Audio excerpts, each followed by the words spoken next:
These are all some more anonymous denarii from the first issue that was during the Second Punic War between Rome and Hannibal. And these are all 211 to 202 BC. This one came from NAC, and this was an auction of a lot of denarii that were collected by RBW. I'm pretty sure that his actual name is known, but you will see references to RBW collection, unless I'm getting that wrong. Maybe it's a different initial. But this was a collector who had a great variety of these anonymous denarii. So this one, as you can see, they're saying this is 207 BC, or close to that, 3.72 grams, and the weights of these vary pretty widely. So here's another one. This one came from a heritage auction, and you're always going to, don't tell anyone, you're always going to get a pretty good deal on these at heritage when they're not in mint state or some extraordinary grade, because a lot of people aren't really looking for these. And these are essentially the same issue. I don't think they're the same dies, but they are both, as you can see, heritage identifies this one as 207, but look, 4.18 grams. So you've got, that's more than a 10% difference in the weight, and I have many of these. And again, the weights vary widely, even within the same issue, the same type. And my favorite thing about these is that they're all the same, they're all different. Even between these two that have so much in common, I don't think they're the same dies. I just think they're the same issue. And so if you look very carefully, it's like one of those games when you're a kid, like find all the differences. First glance they look the same, but they're not. And this one, this is obviously a different issue even. And heritage on this, well, not heritage, NGC identifies this one as 211, which is the most general designation you could give. So after 211 BC, that usually means up until about 200, 202 BC. The Second Punic War with Hannibal was 218 BC when he crossed the Alps, or even before that, in 218, he sieged and sacked Saguntum in Spain, and then he came over and crossed the Alps, 218, and then he was defeated at Zama back in North Africa in 202 BC. So about 16 years in there.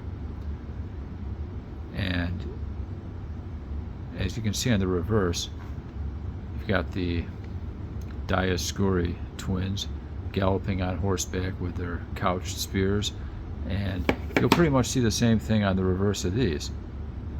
But the difference is the crescent moon, which is absent here. Here it's 2 stars.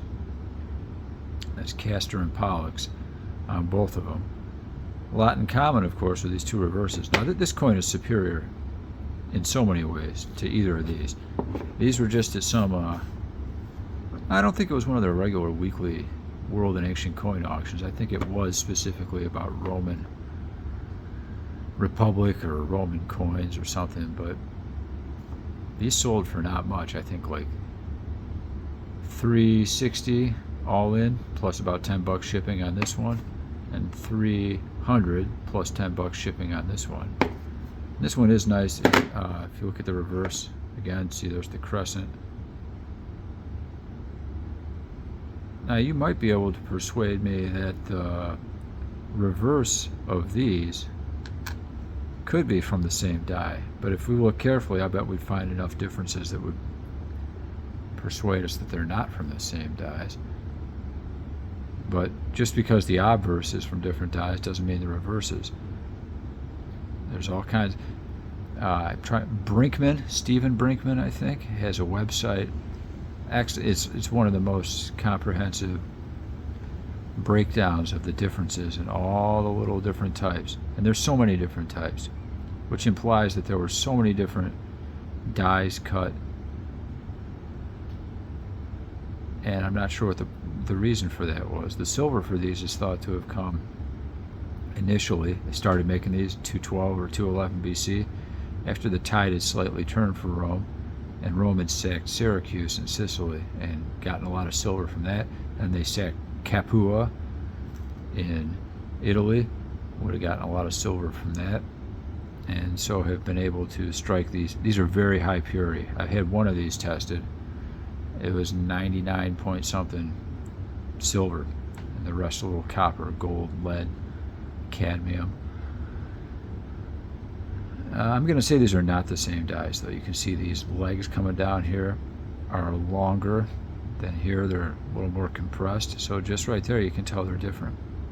But this one is just superior, better preservation, and look at that nice, the color on this is great.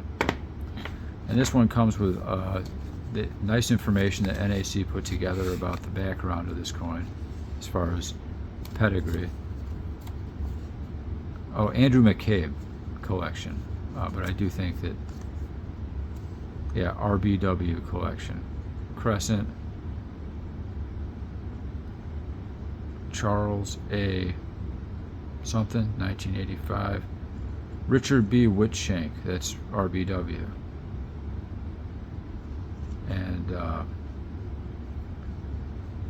I think he's actually a reference material, and so this is giving the designation of where this coin falls in that. So Andrew McCabe, also a fairly well-known collector of Roman Republican silver, and maybe not just silver. These are the pictures in the previous auctions. R.B. Whitshank. I guess this was in the Numismatic Chronicle 2008, plate 23.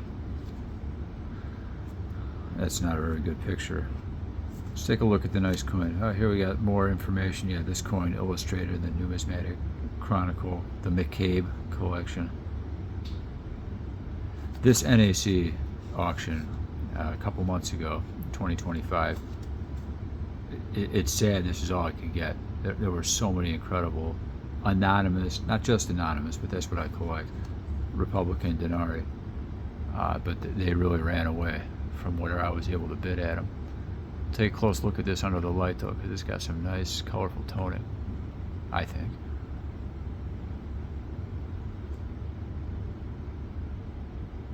And very high, not worn down details.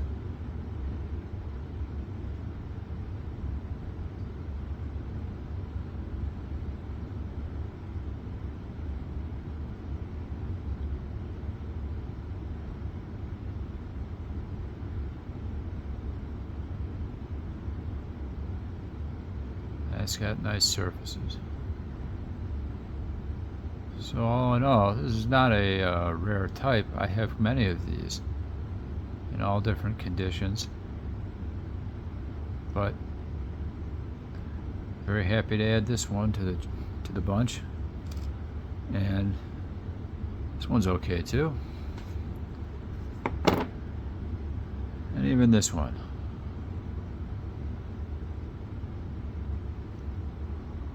Boy, is it a letdown to have them in these plastic coffins, as Harlan Burke would say, because all that glare.